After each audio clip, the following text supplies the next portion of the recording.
This is OverDrive with Hayes, Noodles, and the O-Dog on TSN 1050. I don't want a lot for Christmas. There is just one thing I need. And I don't care about the presents. OverDrive off and running on a beautiful Christmas Eve here in the city of Toronto and all around Canada, all around the world. Welcome into OverDrive up on TSN4, up on TSN 1050. I'm Mike DeStefano filling in for Brian Hayes. Got Dave Feschuk of the Toronto Star in for the regulars as well.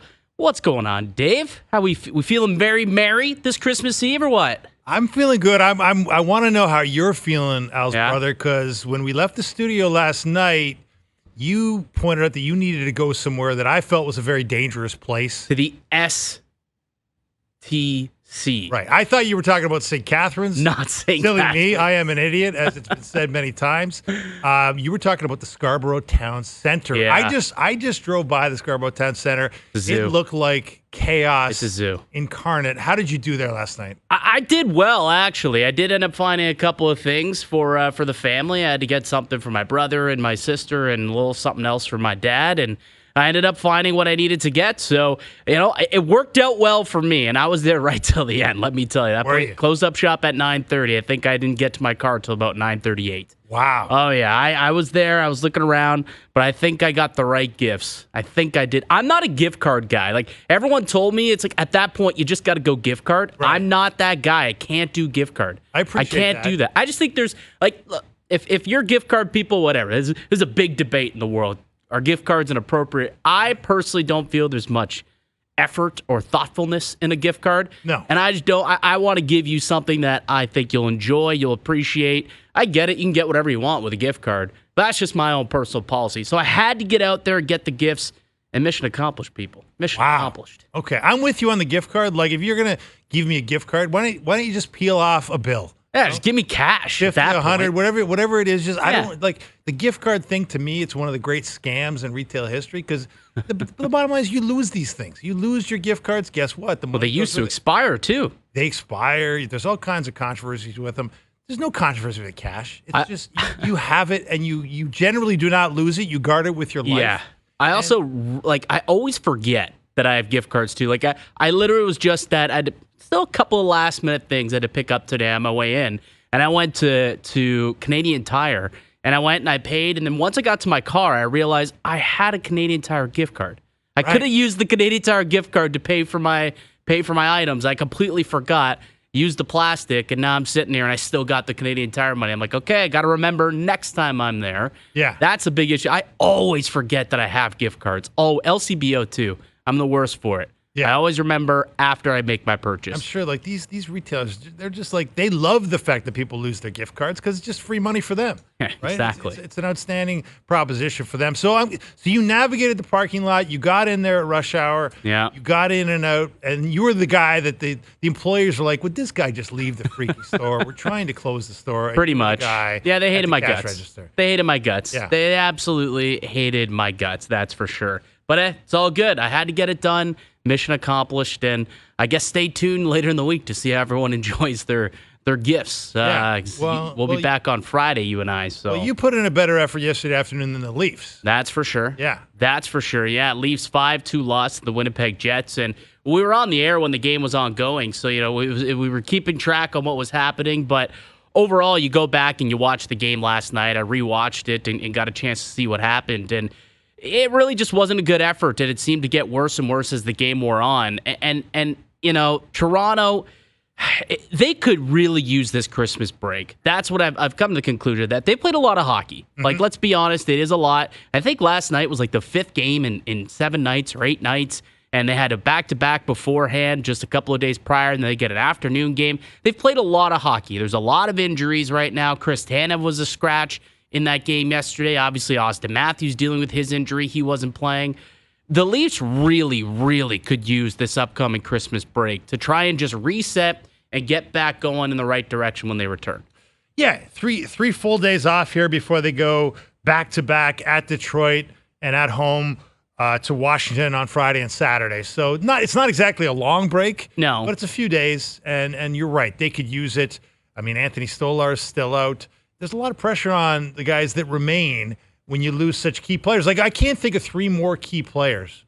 When you think about the narrative of the opening couple of months of the season, Al's brother, can you think of 3 guys who've been more sort of important to this team than Stolarz, Tanev, and Austin Matthews? Honestly, no. Like, that's it. 1, 2, 3. You take your best forward, who's been, arguably your best defenseman, if not maybe your most impactful defenseman, and then the guy who's been the best goaltender for you. He's been one of the best goaltenders in the NHL. Yeah. The time he got hurt, I think FanDuel had him up to 5th best, 5th shortest odds to win the Vezina. Like, he was in that conversation, leading the league in save percentage, and he goes down. He's out 4 to 6 weeks. Chris Tanev misses yesterday's game. We're not sure how long he's going to miss. Hopefully, they'll reevaluate things when they return to play this weekend after the 3 days off for the holiday break. And same with Austin Matthews.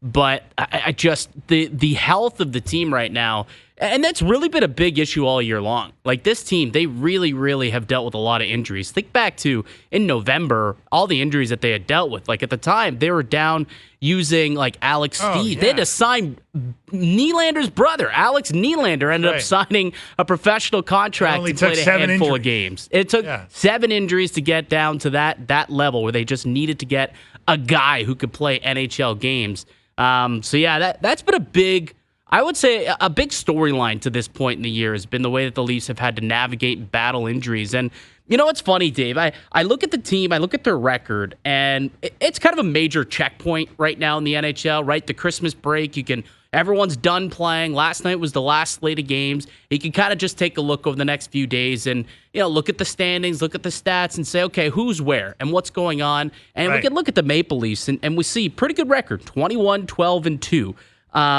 But if you look at the numbers, they haven't been as rosy as that. So I don't know, like, how do you evaluate the first couple of months of this season for the Maple Leafs? Well, look, if you want to go glass half full, I think it's been a pretty good beginning. You've got a new coach with a new system, and largely the same team. You didn't make a ton of big changes, but you've asked for a drastic change in the style of play. And on top of the fact that you've had the injuries that you just laid out, I mean, you're 10th in the league in points percentage. You've been battling for that top spot in the Atlantic Division the entire year so far, and you're right there with the Florida Panthers as you enter the Christmas break here.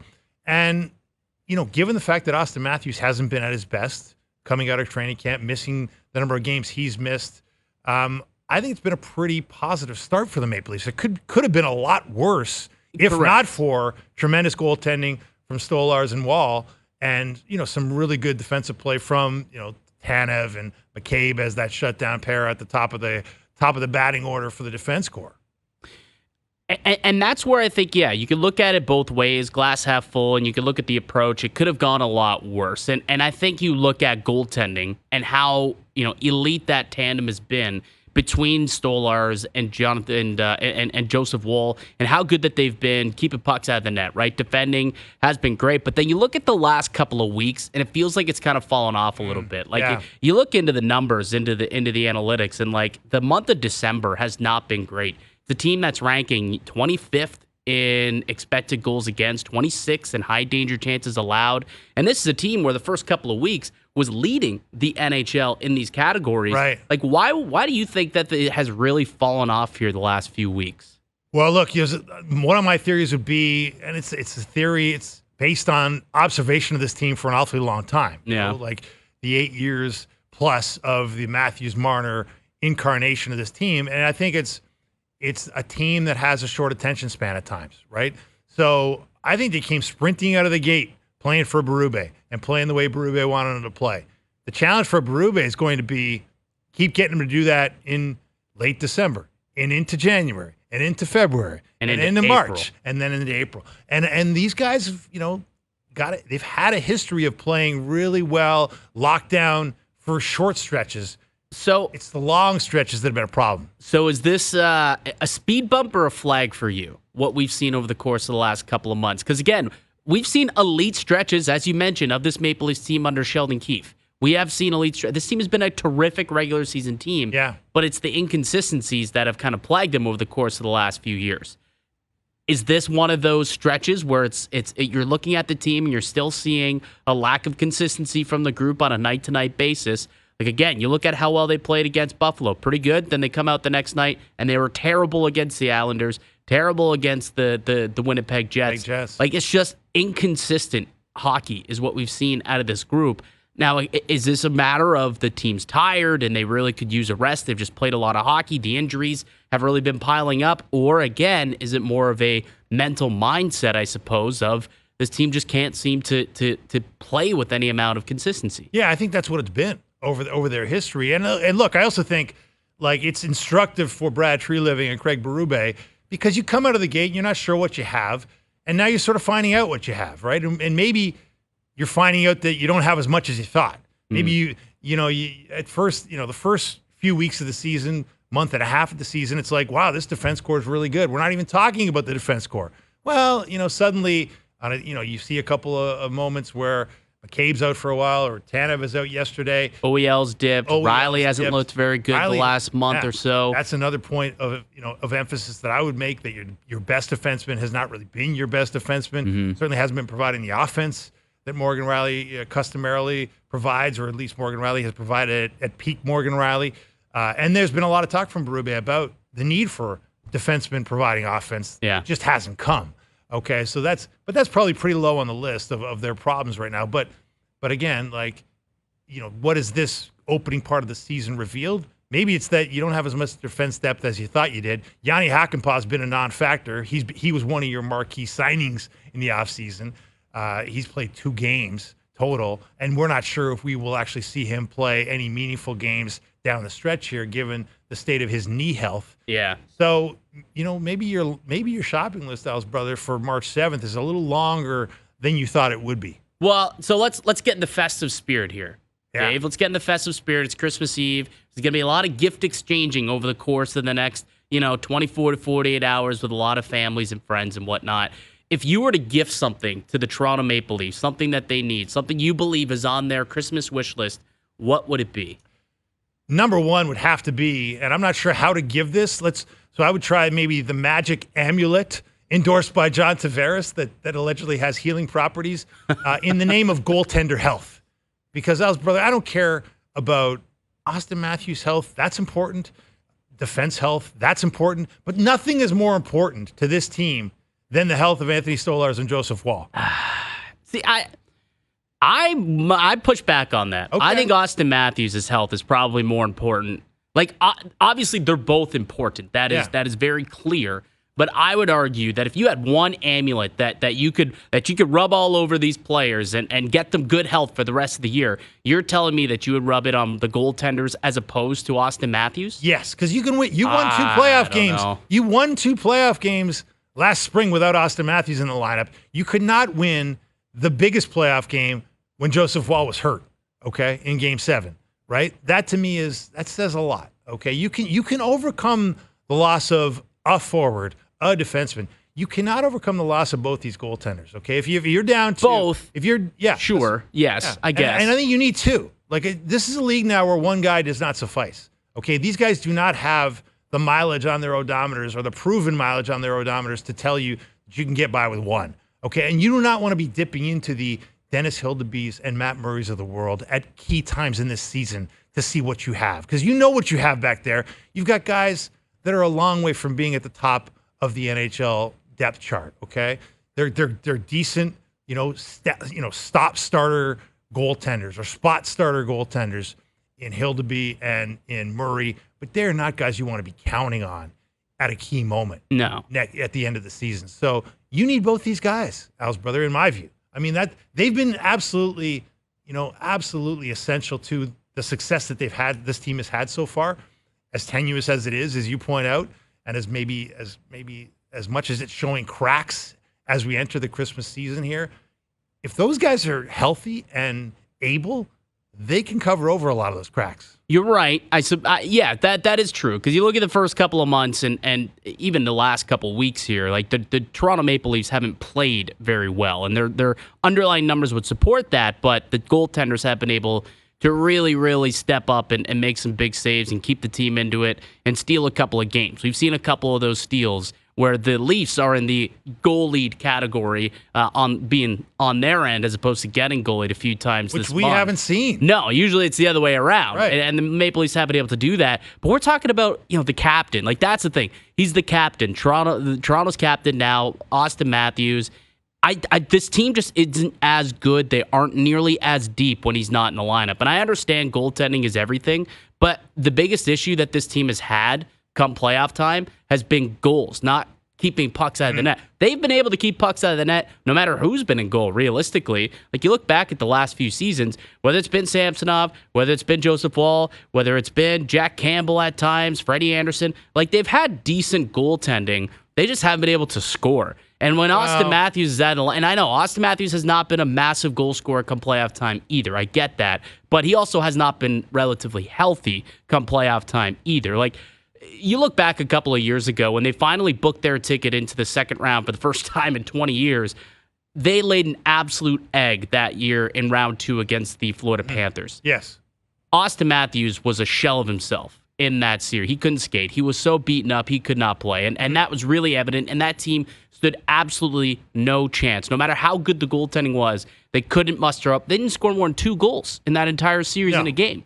So for me, I think it's goal scoring. I think Auston Matthews is very clearly, to me, the guy who's got to lead this team out of it. I think that's what this team needs at this point, is for him to step up. But they're both 100%. 100%. They are both important.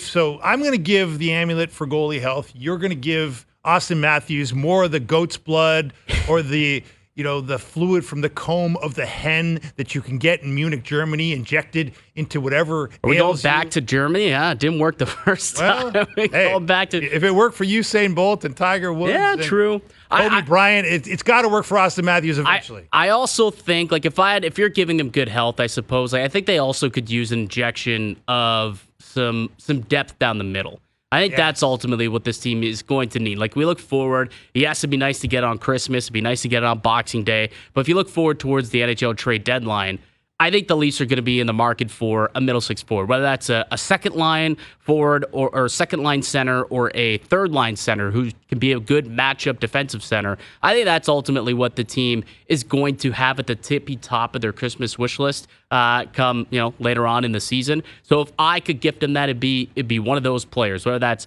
like a Scott Lawton would be kind of a good player who would fill a need of a shutdown third line center. You could go back to the Ryan O'Reilly. Try and bring him back in from St. Louis. He obviously has a really good relationship with the coach that's here now, with Craig Berube. He was they won together in St. Louis. Yeah, but Ryan O'Reilly had a chance to be a Leaf, and he chose not to be a Leaf. He did have a chance to be a Leaf, but who was the coach back then? I think it's a different scenario, a different situation. Are you blaming it on Sheldon Keefe? I'm not blaming it on Sheldon Keefe, but if it's a different situation in that point. So I think Ryan O'Reilly, and it's not going well in Nashville. I think he might want a mulligan on that one too, and maybe stick around in Toronto. Well, let's why not bring back Ryan O'Reilly and Luke Shen. I mean, the only time they've ever won a playoff series, both those guys were integral pieces to that team. I mean, it's not a bad proposition here, Dave. Because again, you want to get Morgan Rielly going. Morgan Rielly arguably played his best hockey of his career in that series against Tampa Bay. Who's his partner? Luke Shen. Now, without a doubt. It's been a couple of years, a couple more age on those wheels. So is he still as effective as he was a couple of seasons ago? Probably not. But, it is interesting to think about. Could the Leafs go back down that path again?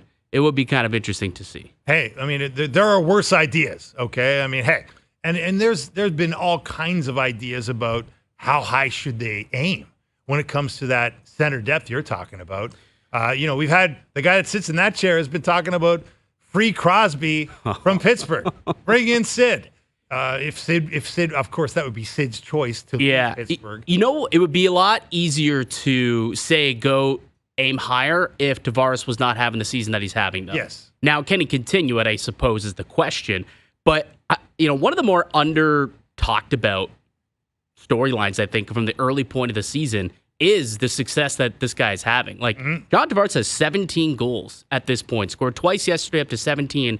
He'd be leading 25 other teams in the NHL in goal scoring. at 17. He's got a point per game average. Doing this at 34 years old in year 7 of that 7-year deal, I don't think anyone thought this was going to be the case. And there was times we've been talking about pushing this guy off to the wing, pushing him down to 3C. Well, he just continues to play with an elite level of consistency on both ends of the ice. Yeah. And perhaps he's showing, no, I can still play. I can do what Craig Berube wants me to do. Maybe I wasn't able to play the more up-tempo Sheldon Keefe level game the last couple of years, but here with Craig Berube, it's a straight line hockey, and that's what he's best at. Get in and around the net and shoot puck. I think he leads the NHL in high danger shots and inner slot shots. Yeah. That's exactly what Berube wants them to do. Play down low, funnel pucks to the net, and get some shots on net. That's exactly what Tavares has been doing. He's been very successful at it. So I think it definitely lessens the need for a legit number 2, and maybe allows the Leafs to explore a more tertiary two-way option as opposed to an effective offensive scoring option. Well, you're right. I mean, I don't know if I believe in the magic of the amulet, Al's brother, but I believe in the magic of the contract year. Okay, it seems to work wonders on many, many pro athletes. Yeah. Suddenly, they just have incredible years, and of course, Mitch Marner on career high pace in a contract year. Yeah, what a shock! I am absolutely flabbergasted by that, Al's brother. But look, not to be disingenuous, but that is a factor. But I agree with you. Like, when you think about who has benefited from the style of play mandated by the new coach, John Tavares is at the top of that list. I believe so, 100%. And it's funny to me that, Tavares, high skill player, but understands the importance of getting to the front of the net, understands the benefit of shooting pucks at the net in high volume, hasn't worked for a lot of other Leafs, right? We've been talking about the need for secondary scoring, which is why we're talking about the need for tertiary centers and on down the line. It's funny to me that the guys at the top of the food chain have adapted well to the Berube system, which was probably not our preseason prediction, right? Like, the high skill guys have thrived under Berube. It's been the guys with more role player roles that have had a harder time finding the kind of performance that this team would want them to have. Well, look at William Nylander, too. I saw a graphic yesterday. I apologize. I don't remember who exactly posted it, but Nylander's got 10 goals from within the inner slot, and that ranks in the top 10 in the NHL. You don't think about that when you think about William Nylander, a guy who goes to the net and scores in tight. But that's what he's been asked to do this year, and he's been able to do that. He's taking and driving pucks, playing that straight line hockey and driving to the net and scoring that way. And he's kind of adapted that. And that's exactly what Berube's asked him to do. And Nylander's 1 goal off of the league lead right now. Yeah. Like, again, another thing I don't know if we're talking a whole lot about at this point is the goal scoring season that Nylander's having. 1 goal shy of leading the NHL in the Rocket race behind Leon Draisaitl at the Christmas break. It's impressive. If I would have told you that was going to be the case at the beginning of the year, I don't think you would have believed me. You could have got some pretty nice odds on FanDuel. Oh, yeah. Nice little rocket race on Willie. Could have definitely done that. Was probably listed in the preseason odds. Would have been low. It would have been low. That's for sure. Low. Yeah, would have been way low. But Leafs, they're done for the next couple of days, but the sports calendar continues. No sports tonight, but a heavy slate on Christmas, which traditionally has been dominated by the NBA, right? Over the last, couple of decades, it's been the NBA Christmas slate, and they've really, really represented what it is to be a sports fan on Christmas Day. You sit down, you get to watch it all day. It's similar to NFL and Thanksgiving, right? The last couple of years, the NFL is kind of putting their hat in the ring here. And tomorrow, we've got a couple of big games, Chiefs and Steelers, Baltimore Texans. Like, how... The NBA is already struggling with viewership right now. Yeah. How much do you think they are absolutely hating what the NFL is doing right now? Oh, they're hating it immensely. Like, this is the worst case scenario. And here's the thing, Al's brother. A year ago around this time, the NFL vowed, I think it was an article by the Wall Street Journal, if I'm not mistaken, they basically said that if Christmas falls on Tuesday or Wednesday, we won't play. Because it's not good for our players to be playing on these short weeks, right? Like, we can't ask Patrick Mahomes to play on a Saturday and then a Wednesday. And then shortly thereafter, they said, wait a second, we probably could do that. Yeah. And they're doing it a year later. They're saying, you know what, Patrick? Yeah, we know you have been hobbled by a high ankle sprain, although he didn't look too hobbled in Saturday's game. But we're going to ask you to play on Saturday and then Wednesday. And player safety, whatever that means anymore. Yeah, that'll take care of itself. We're getting a lot of money for this, and we're going to serve our TV partners, our new streaming partners at Netflix. We're going to give them a nice Christmas treat, despite the fact that we said not too long ago that we wouldn't do this. You know, it's interesting. I never thought of this being as a reason for why it's now, why the NFL is now able to do this, or why they feel like they can do it. Prior to COVID, they never were forced to play games on Tuesdays and Wednesdays. Right. But when COVID games ended up getting canceled and they had to move the seasons around, to move games around, then they ended up having to do so, play some games on Tuesdays and Wednesdays and Fridays. Yeah. And everything kind of got jammed up. And I wonder if that gave the NFL a little bit of data to say, actually, we can't do it because we were forced to during COVID, and it didn't prove to be, more injuries or anything like that, and that the players were willing to do so. And then now they're sitting here saying, yeah, we could play on a 4 or 5 day rest. That's all they need. Hey, man, it's a hell of a selling point, isn't it? I mean, I guess we'll find out in the long term, how it affects players, but I'll say this. The NFL's got one thing going for it. You never hear an NFL player say, I don't want to play. And this is true. In the NBA, they can't exactly say that with a straight face. No, absolutely not. I want to get into this. We got to go because we got Kirk Morrison joining us, former NFLer. But I do want to get into that. And maybe we could have a little bit more of a lengthier conversation as to why the NBA viewership is down, because I think that has a big part of it. So we can get into that a little bit later on in the show. But coming up, we do have Kirk Morrison joining us, and MJ, Johnny, going to join us also at 5 o'clock. I'm Mike DiStefano with Dave Feschuk of the Toronto Star. Listen to OverDrive up on TSN 4 and on TSN 1050. Merry Christmas, I don't want to fight tonight with.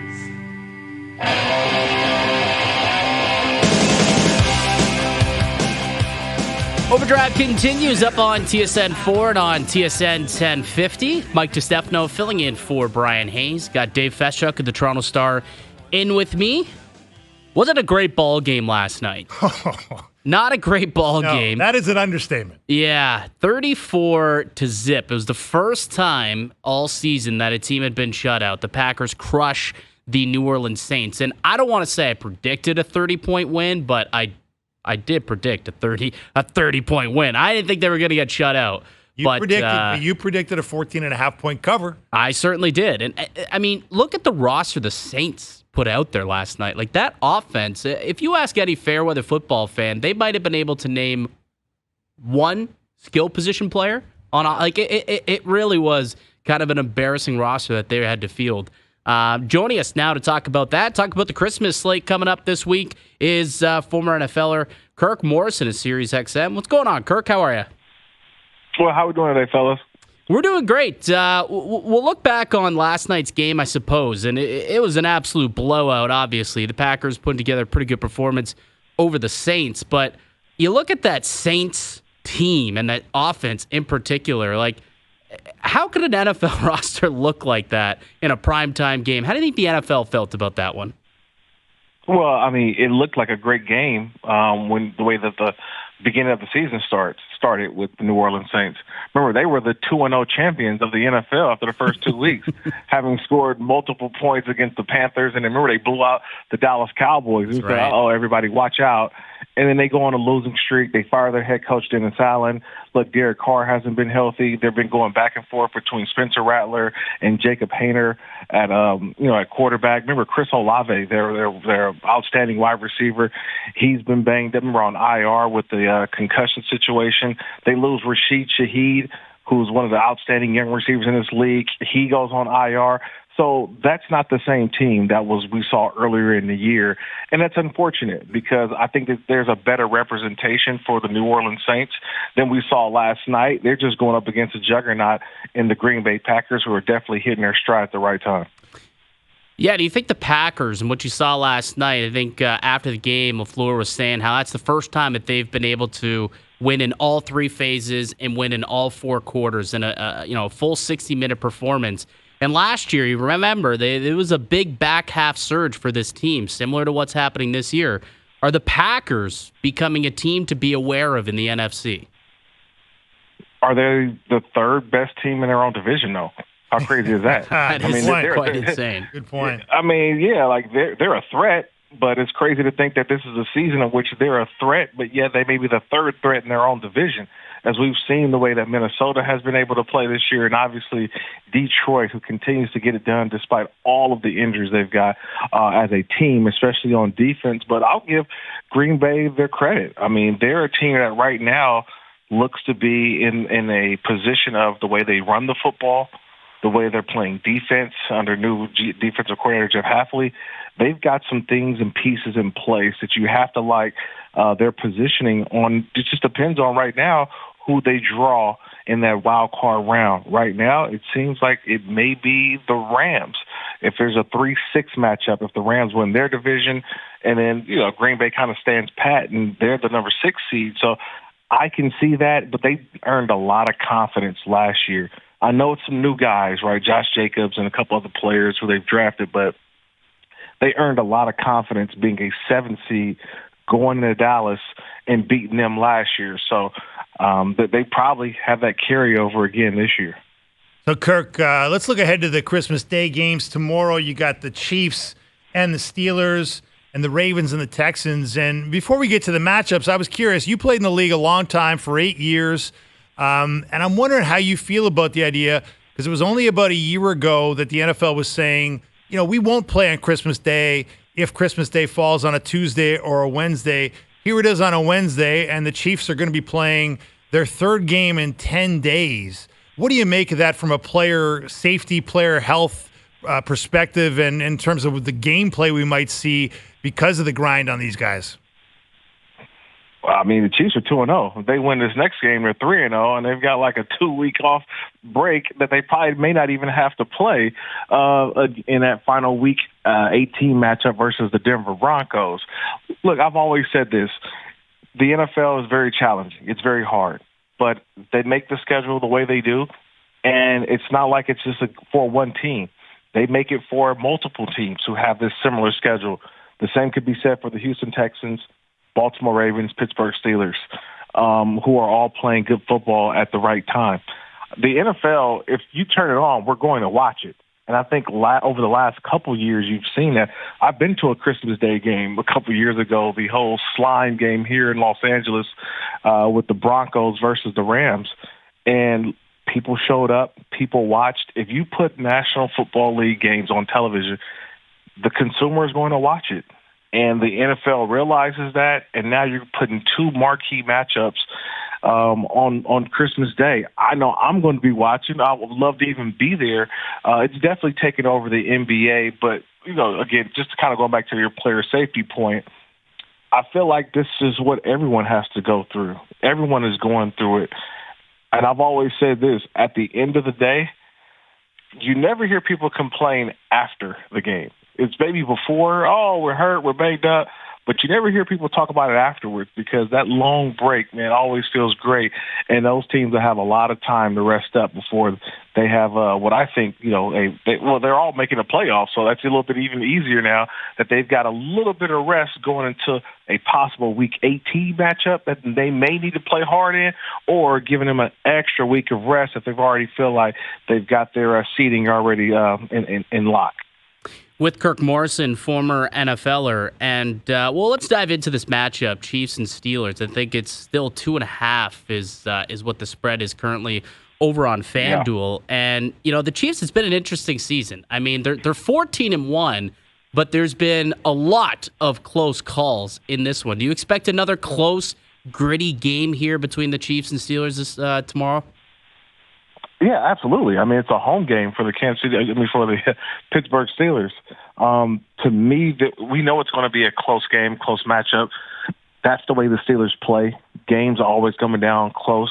It's kind of surprising the way it went to a double-digit lead, last week versus the Baltimore Ravens, but that was because of a pick six. George Pickens, I think, returns for the Pittsburgh Steelers. They're at home in their place. I actually think the Kansas City Chiefs, this may be a loss for them. I really believe Pittsburgh is, playing with an edge, having lost last week, not playing their best football and turn it over. I kind of like the position that they're in, and I'm going to take the I'm going to take the Pittsburgh Steelers to beat the Chiefs. I think it's just that one game, 3 games, like you mentioned, 10, 11 days. I just feel like it may be a little bit too much, just depending on some, injury situations with guys. Patrick Mahomes will be fine, but Chris Jones probably, not 100%. I just think that the Steelers win an ugly, sluggish game at home, and they take over, and we'll see where that puts them at as they try to, capture the division crown, and so they can host a home playoff game there at Acrisure Stadium. Well, the other narrative, I guess, coming into this week, Kirk, and you finished off your career in Buffalo, so you know what it means to fans of the Bills, how starved Buffalo is for success. And there was a feeling that Josh Allen had the MVP race probably wrapped up a couple of weeks ago, and then a bit of an uneven performance in a squeaky win against the Patriots with Lamar Jackson continuing to fire on all cylinders for the Ravens has people thinking it might be still a bit of a race here. Lamar and the Ravens playing the Texans. What do you think the chances are that Lamar Jackson can catch Josh Allen down the stretch here and make this MVP race maybe more compelling than we thought it might be? Yeah, what? I think one of the difficult things is that we never forget the primetime games, right? Those are the ones that we get a chance to sit around. They're what I call the standalone games. And so those are the ones that kind of leave the lasting impression on you throughout. And I say that because watching now Lamar Jackson play on Christmas Day, the only game, you'll be able to watch and see how he either takes over a game, how he's the best player on the field. We'll watch that. And it's hard to forget that, especially in a time where the votes are going to be, the voting starting right now in terms of that actual award, the MVP. So that kind of puts Josh Allen behind the 8 ball a little bit, and the games that mean a lot. The Buffalo Bills wrapped up their division win how long ago? So there's not really that game that you say, oh, wow, we got to watch this game for this particular reason. The Buffalo Bills are already in the playoffs. They're hoping that Kansas City loses twice, which I just don't see happening. And so it's kind of crazy that Josh Allen doesn't really have that meaningful game that you want to see him take over and have an unbelievable performance. It's almost to a point where you may want to preserve Josh Allen a little bit and get ready for the playoffs, whereas the Baltimore Ravens are playing for not only a division title, they're also playing for their seeding as well. That's why I think this is going to be a difficult now last couple of weeks, because I'll be honest, here in Los Angeles, I got a chance to see that Josh Allen game where he threw for 3 touchdowns and he rushed for 3 touchdowns. And I just said the next day, hey, just give this guy the MVP now. I mean, he's the best player in the NFL this season. And Lamar Jackson comes off of a bye week and it's just been outstanding. Like, hey, look at what I'm doing. And you're like, oh, my God, you can't discredit what he's doing. With Kirk Morrison and the quarterback that's going to be on the other side of Josh Allen this weekend, Aaron Rodgers, he's always in the news because he just loves to talk, that guy. But he was asked today about his future in New York. I want to play the audio of what he said today and get your thoughts on the other side. If you do want to come back and they want you back, what would that mean to you? I mean, given all that's taken place. Yeah, it mean that they see me as an important part of helping the culture, the changeover, whatever they do at head coach, and helping the next wave of New York Jets. That'd be special to hear that. But if they don't. Again, no offense at all will be taken. What do you make of those words there? Basically, either you want me or you don't. Let me know early on. That's basically what he's saying, and that he realizes the business of the National Football League, and the business side of it is that I know you're bringing in a new head coach, general manager, probably going to bring in a new quarterback.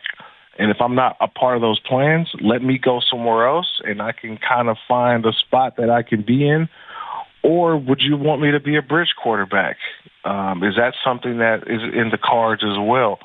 I think he realizes what it is right now. Has been a failure since he's been in the 2 seasons that he's been with the Jets. They have not reached their expectations. And so he realizes that things have to change. Now, he's just trying to figure out, is he a part of that change, or does he need to go and, pick his bags and take his football somewhere else, and hopefully he can find a spot in the league that will allow him to come in and play quarterback. And I'll tell you this, he's played well, especially this last month, right? This Jets offense has played well. They've been able to get some things going with Devontae Adams, Garrett Wilson. Breece Hall came back and run the football a little bit better. The offensive line is just not as good as they had hoped to. But he's got an opportunity, and that's what I said he's playing for against Buffalo these last couple games as well. It's proven that he still belongs in the league. He can still play at a high level in this league. And if he's not playing for the Jets, his audition is for the 31 other teams that say, hey, if we need a starter, he can still be a starter. If not, would he take that role of being a bridge or a backup quarterback? No, that's a really good point. I think the last 2 weeks here definitely will be a big audition for Aaron Rodgers. Appreciate the time, Kirk. Hopefully we can speak again down the road. Yeah, sounds good, fellas. Appreciate it. Thank you. Absolutely. Kirk Morrison from SiriusXM, NFL analyst, former NFLer. That's a really good point he brings up, I guess. A lot of people think he should just, it's so bad right now with New York. Why doesn't he just go away? Just go. It's done. He's not coming back. It already sounds like the Jets are moving on from him. Just go away, and no one would be upset. But he does still have something to play for, possibly next season. If he wants to come back, show to the world, show to the other 31 teams, I can still play this thing at a pretty high level. You give me a team with some weapons, a good offensive line, which is very imperative to quarterbacking play at that age, I can still put forward a winning product for your city and for your team. Well, it'll be interesting to see the fallout from some of his other comments this week about, the possibility of being released by a teenager, essentially a troll of owner Woody Johnston, who has been accused in this Athletic article of taking advice from his 2 teenage sons, Brick and Jack, who are big Madden fans and have alerted their dad to the Madden ratings of certain Jerry players. Jeudy, yeah. Jerry Jeudy in particular.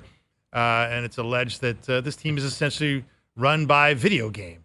You don't hear pro athletes, how's brother, troll the owner very often. No. And we just heard Aaron Rodgers troll the owner of the New York Jets. Aaron Rodgers has been trolling the world for the last 5 years. This guy just gives no you-know-whats about anything. He just speaks his mind more than anyone else on planet Earth, it feels.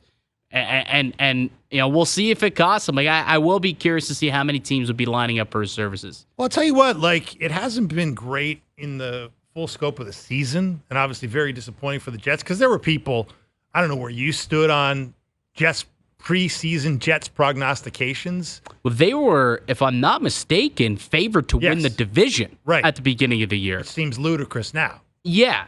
But, they were favorites, and he was a big reason for that. Now, he's had some tough times, obviously, and the offensive line has a lot to do with that. Obviously, the Jets' defense has a lot to do with it. But the last 3 games, you look at it, he's had 5 touchdowns thrown, 0 interceptions, hasn't thrown for less than 250 yards in any of those games, had a 340-yard game against the Miami Dolphins. So he's had some decent results. He's had some flashes of the genius that was Aaron Rodgers in his prime. Now, it's not a consistent, kind of sustained flash, but it's, brief, moments where you go, well, he still got it to some degree. So, given the fact that there's always a handful of teams searching for quarterback talent in this league, and that's a universal truth of the NFL year after year after year. There's just not enough quarterbacks to go around. There's somebody out there that would take a flyer on Aaron Rodgers. Yeah, you would think. Cleveland's an interesting name, actually. Pretty good O-line. They've got some receivers. Yeah, they've made some questionable quarterbacking decisions in the past. Why not another one? Why not bring in another distraction? Exactly. Why not? I don't know. But, it's really interesting. Aaron Rodgers this week going up against the Buffalo Bills, and that'll be a good game. But I'm excited for those games tomorrow. I like it. Antonio Morrison, Kirk Morrison, likes the Steelers. You know who's on the Steelers? Hayes and Bro Hayes on and the Bro. Steelers. I like Want it. to know for the week? We are. Picked a winner last night. Absolutely, we did. All right, Mike Johnson still to come in the 5 o'clock hour. Listen to Overdrive on TSN 1050 and up on TSN 4. Now, back to Overdrive with Hayes, Noodles, and the O-Dog. They told me, bum a newborn king to see, Overdrive continues up on TSN 4 and on TSN 1050. Mike DiStefano and Dave Feschuk in from the Toronto Star. Did you watch that Raptors game last night? I did. Yeah, not a very good one. They lose, was it 139 to 125 to the New York Knicks. OG Anunoby showed up and showed out in front of his new home crowd against his old team. Big night for OG. OG's a big hero in the Big Apple. I'll tell you that right now. And that Knicks team is rolling. They really are. They'll be playing Christmas Day against the Spurs and Wemby, who, speaking of being on a roll, is currently on a roll. Wemby's like, Victor Wembanyama is such a freak of nature. Like this guy, I was talking about it with producer Owen right before the show. Like the guy is only in his second year. He's 20 years old? Yeah. Like, and he could become like a top 5, top 10 player in the NBA by the end of the year. Oh, yeah. In just his second season. He's incredible. Like, just the things that he's able to do, the athleticism, his ability to shoot, score, defend. Like, the guy, he's had 18 blocks his last 2 games. Yeah. 18 blocks. I mean, he's leading the league. He's averaging 4 a game, Oh. averaging 25 points. He's shooting 36% from 3. 88% from the line. Unbelievable. 48% from the field. I mean, I think he's been 50, 40, 90 over the last 15 games or so. He's really heating up. It's scary how good this kid is. It's scary. I want to get into the NBA and their viewership scare and maybe what could be coming tomorrow for Christmas. We'll get into that at the start of the 5 o'clock hour here on Overdrive.